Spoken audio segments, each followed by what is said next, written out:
Tuhan memerlukan dirimu. Shalom, saudaraku sekalian yang dikasihi Tuhan. Hari ini kita ketemu lagi dengan satu kata yang penting. Tuhan perlu dirimu. Bagaimana bisa Tuhan memerlukan kita? Dia yang maha besar, Dia yang perkasa, memerlukan orang seperti kita. Tetapi Alkitab mencatat sebuah kejadian penting yang ditunjukkan oleh Yesus. Kita buka dalam Lukas pasal yang ke-19 ayat yang 34, 33, 34. Lukas pasal 19 ayat yang ke-33, 34. Ketika mereka melepaskan keledai itu, berkatalah orang yang empunya keledai itu, "Mengapa kamu melepaskan keledai itu?" Kata mereka, "Tuhan memerlukannya." Teman-teman, para pendengar, para pemirsa dari video tayangan ini, saya ingin sampaikan bahwa di sebuah kejadian sebelum Yesus masuk kota Yerusalem, Tuhan katakan kepada murid-muridnya untuk pergi dan menemukan seekor keledai yang tertambat. Lukas 19 ayat yang ke-29-30 demikian firman Tuhan, ketika Yesus telah berada dekat Betfage dan Betania, yang terletak di gunung yang bernama Bukit Zaitun, Yesus menyuruh dua orang muridnya dengan pesan, "Pergilah ke kampung yang di depan itu, pada waktu kamu masuk di situ, kamu akan mendapati seekor keledai muda yang tertambat, yang belum pernah ditunggangi orang. Lepaskanlah keledai itu dan bawalah kemari." Kedua murid ini taat, melakukan apa yang Tuhan Yesus perintahkan, walaupun dengan keraguan-raguan. Masa iya sih? Apa yang dikatakan itu benar? Tetapi dengan ketaatannya, kedua murid itu pergi melakukan apa yang Tuhan perintahkan. Dan di ayat yang ke-33, 34 tadi saya katakan bahwa apa yang Yesus katakan ada di situ. Dan dikatakan oleh murid-muridnya, seperti yang kata Yesus katakan, Tuhan memerlukan keledai itu. Teman-teman sekalian, para pendengar, pemirsa daripada video tayangan ini, saya ingin sampaikan, Allah yang maha besar tidaklah Allah yang tidak kuasa. Dialah Allah yang penuh kuasa. Tetapi dalam menunjukkan keperkasaannya, Allah memerlukan tunggangan-tunggangan. Keledai yang digambarkan dalam kitab Lukas ini menggambarkan hidup kita. Sudah siapkah kita ditunggangi Tuhan untuk membawa Raja Kemuliaan masuk ke kota Yerusalem? Dalam hidup kita, setiap kita punya dosa, punya kesalahan. Alkitab katakan, sekalipun dosamu merah seperti kermisi akan menjadi putih seperti salju. Sekalipun berwarna merah seperti kain kesumba akan menjadi putih seperti bulu domba. Karena Yesus anak manusia berkuasa mengampuni dosa. Sekalipun engkau tidak pantas untuk dijadikan alatnya Tuhan. Tetapi Allah mengatakan, aku mau menungganginya. Aku memerlukannya. Teman-teman, para pendengar, pemirsa video ini, saya ingin tekankan, Tuhan tidak ingat-ingat siapa dirimu di masa lalu. Tuhan tidak pernah tahu siapa dirimu. Bahkan Tuhan tidak ingat-ingat siapa dirimu di masa lalu. Bagi Tuhan siapa yang mau Tuhan pakai dan Tuhan memerlukannya untuk jalan nama Tuhan dipermuliakan dari hidup setiap kita. Saya orang berdosa. Saya adalah orang yang menyandang dosa. Dosa keturunan, dosa hidup saya setelah saya hidup sebagai orang muda, dosa pergaulan bebas, dosa seks yang tidak pernah saya anggap penting saat ini, dan itulah kejadian yang membuat saya jadi orang yang berdosa. Tetapi satu masa Tuhan katakan, aku memerlukan kau dan aku mau menunggangi hidupmu. Teman-teman, para pendengar, pemirsa video ini, saya ingin katakan Tuhan tidak pernah ingat siapa dirimu di masa lalu.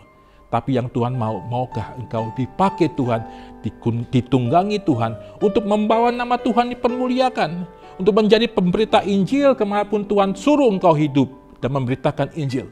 Sebab kabar Injil adalah kabar keselamatan yang harus diberitakan oleh orang-orang yang mau ditunggangi Tuhan.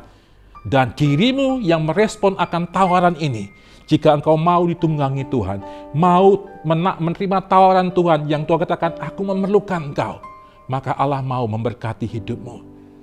Saya ingin tekankan hal penting lagi dalam hal ditunggangi dan dipakai oleh Tuhan.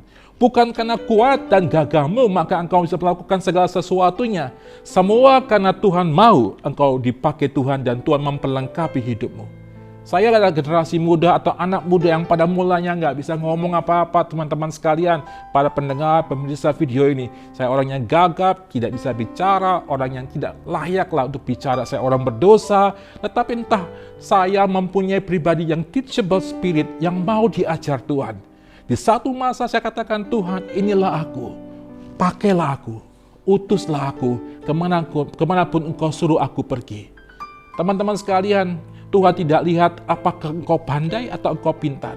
Tuhan tidak pandang kepandaianmu, Tuhan tidak lihat rupa wajahmu, Tuhan tidak pernah menghitung kekayaanmu untuk engkau dipakai Tuhan. Kalau engkau mau, Tuhan bisa pakai dirimu sebagai alat pekabaran Injil. Alkitab katakan bahwa Injil harus diberitakan sampai ke penjuru dunia. Untuk menggunakan itu semua yang terjadi, maka Allah memerlukan orang-orang yang mau pergi memberitakan Injil sampai ke penjuru dunia. Dunia bukanlah tempatmu berada saat ini. Dunia lebih luas lagi. Jumlah penduduk Indonesia 250 juta memerlukan Injil. Pemberitaan Injil ini adalah orang-orang yang membawa nama Tuhan. Injil diberitakan oleh orang-orang yang mau memberitakan Tuhan dengan tanpa lagi ragu-ragu. Saya menemukan banyak orang-orang yang pernah tinggal dalam dosa. Saya melayani penjara, banyak orang-orang di penjara yang berkecimpung dalam dunia yang sangat hitam. Di satu masa saya pernah kabarkan tentang Injil di sebuah penjara. Saya tawarkan kepada pembunuh, pemerkosa, para orang-orang yang pembunuh bayaran, pengedar narkotika, maukah dirimu dipakai Tuhan sebagai pekabar Injil Tuhan? Yang saya lihat di depan mata saya ialah respon mereka. Dia mengatakan, aku mau Tuhan. Aku mau Tuhan menjadi alat memberitakan Injil sampai ke penjuru dunia sekalipun. Sejujurnya saya melihat, wow, ini orang-orang yang mau bayar harga. Orang-orang yang pernah tinggal di situ, ditinggal dalam dosa, memilih mengikuti Tuhan Yesus Kristus. Saudaraku sekalian, jika saat ini engkau diperlengkapi Tuhan dengan kekayaan, uang, segala sesuatu yang saat ini engkau pegang, dan engkau bilang, aku gak punya waktu, siapa diri kita? Atau engkau katakan, aku gak punya kesempatan untuk memberitakan Injil, aku gak pandai bicara, aku belat lidah. Saya ingin katakan, Tuhan yang memperlengkapi Musa. Saya ingin katakan juga yang terakhir, sebelum engkau tahu akan arti panggilanmu, jangan pernah ragu. Kalau Tuhan perlu engkau, maka Dia juga akan memperlengkapi engkau menjadi orang-orang yang brilian, orang-orang yang hebat, orang-orang yang bisa bicara tentang Injil kebenaran firman Tuhan tanpa tedeng aling-aling, langsung to the point. Saya berdoa untuk teman-teman yang hari ini mau dipakai Tuhan, dan Tuhan memerlukan hidupmu, dan Tuhan mau menunggangi hidupmu. Engkau boleh angkat tangan di depan cermin, di depan kaca ini, dan bila saya berdoa buat teman-teman. Di dalam nama Tuhan Yesus, Tuhan, engkau lihat tangan-tangan yang terangkat, yang mau menyerahkan hidupnya sebagai orang yang merespon tawaran Tuhan. Tuhan, engkau lihat tangan-tangan yang terangkat, yang rindu ditunggangi Tuhan menjadi alat kendaraannya Tuhan. Hamba berdoa di dalam nama Yesus, engkau lihat respon hati para teman-teman, para pendengar, pemirsa video ini Tuhan. Engkau lihat hati mereka, mari engkau perlengkapi mereka Tuhan. Dengar seruan doa mereka yang rindu melayani Tuhan, dipakai Tuhan sangat ajaib, dimateraikan segala kerinduan mereka di dalam nama Tuhan Yesus, jadi alatnya Tuhan. Demi nama Tuhan Yesus Kristus. Haleluya. Shalom. Sampai jumpa kembali.